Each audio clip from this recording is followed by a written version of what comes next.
Dana felt the water start pulling her sideways before she felt it pulling her out. The first sign that Headland's Beach's calm, waist-deep shoreline wasn't the same water 30 feet past the rope, where the current runs straight into the Fairport Harbor breakwall and has nowhere left to go but around it.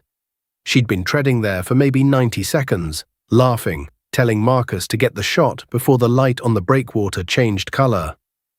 The laugh stopped when her feet, dropping down out of habit, didn't find the bottom anymore. She kicked once, twice, hard, expecting the sandy slope she'd walked in on. Nothing.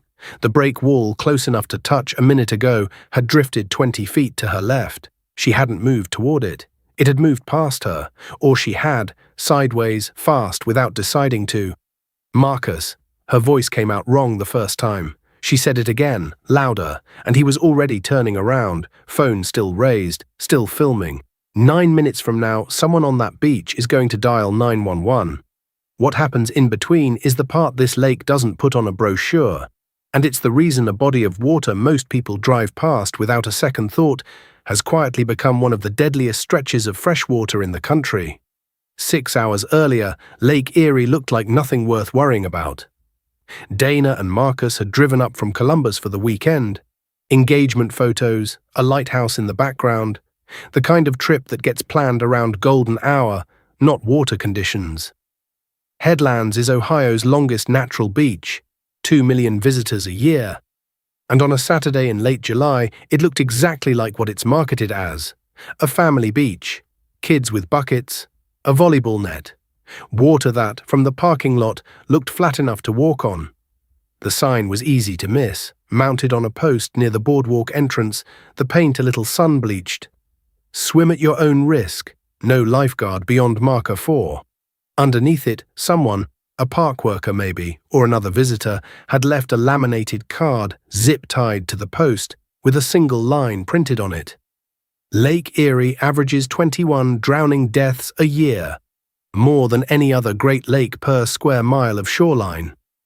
Marcus read it out loud, half joking. Guess it's not just a lake. Dana didn't stop walking. It's not the ocean, Marcus. It's Ohio. They picked their spot near marker 4 on purpose. Fewer families, better light. The breakwater's red and white tower framed perfectly behind them. Marker 4 is also where the guarded swimming area ends and the water starts belonging to the break wall instead. An older man fishing off the rocks nearby said something to them as they waded in. Dana only caught the second half of it.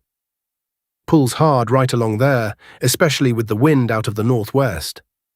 We're just taking pictures, Marcus called back. 2 minutes. Would you have kept walking? Most people would. That's the part this story isn't interested in mocking. Not the swimming, not the photo, not even the 2 minutes. It's the pattern. A warning arrives, gets weighed against a 5-minute inconvenience, and loses. It loses at this beach roughly 70 times a summer, and most of those times, nothing happens. This wasn't one of those times. Here's the mechanism nobody standing on the sand can see. Along an open stretch of shoreline, Lake Erie runs a slow current parallel to the beach. Most swimmers never notice it. But where that current hits something solid, like 600 feet of stacked limestone jutting into the lake, it has nowhere to go but out along the wall face, squeezed faster the whole way. Currents here have been clocked past 2 miles an hour, faster than most adults can swim against. It's not a monster, it's hydraulics. She didn't feel it build. That's the part people never expect from Lake Erie. No dramatic wave, no visible chop, just a shoreline that gets slightly, steadily farther away every time she checks it. Like someone is dragging the beach itself backward on a dolly.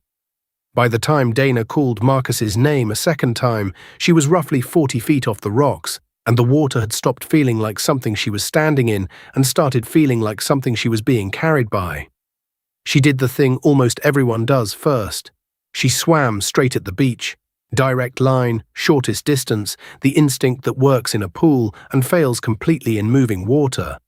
Lake Erie's wave period, the gap between one swell hitting you and the next, can run as short as 3 seconds. That's not enough time to get a full breath back before the next one arrives.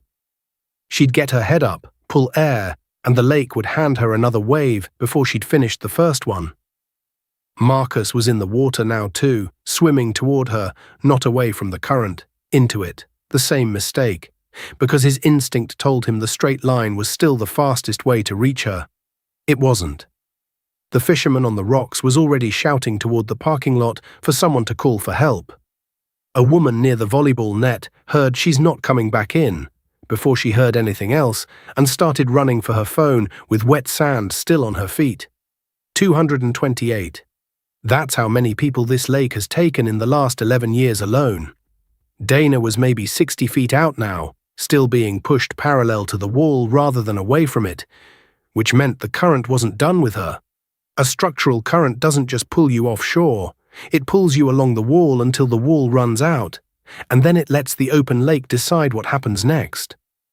Marcus reached her at close to 80 feet. He grabbed her arm. For 4 seconds, she has him. He has her. The water doesn't care about either fact. From the beach, for those 4 seconds, it looked like it was going to be fine. It wasn't. The current didn't care that there were now 2 people in it instead of 1. If anything, 2 exhausted swimmers holding onto each other move slower, tire faster, and go under trying to keep each other's heads above water instead of their own. Here's what almost never makes it into the family beach brochure. Lake Erie's rescue math is brutal. The break wall that creates the current also blocks direct boat access from the harbour side.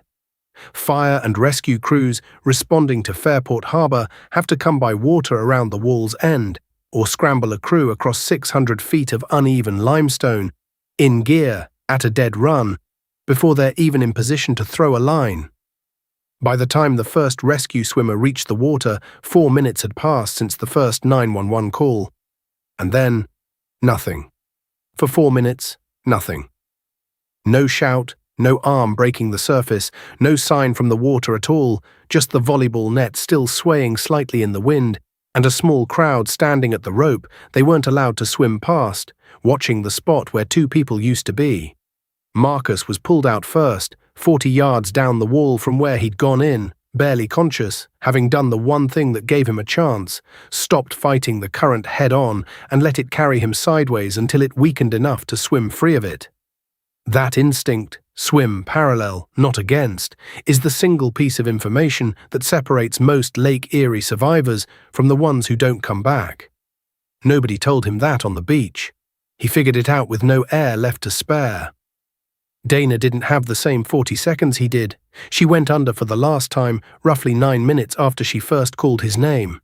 Not swept dramatically out to open water, but pinned by the current against the base of the break wall itself, where the waves that couldn't drown her in open water could pin her against 900 pounds of stacked limestone instead, over and over, faster than she could work herself clear.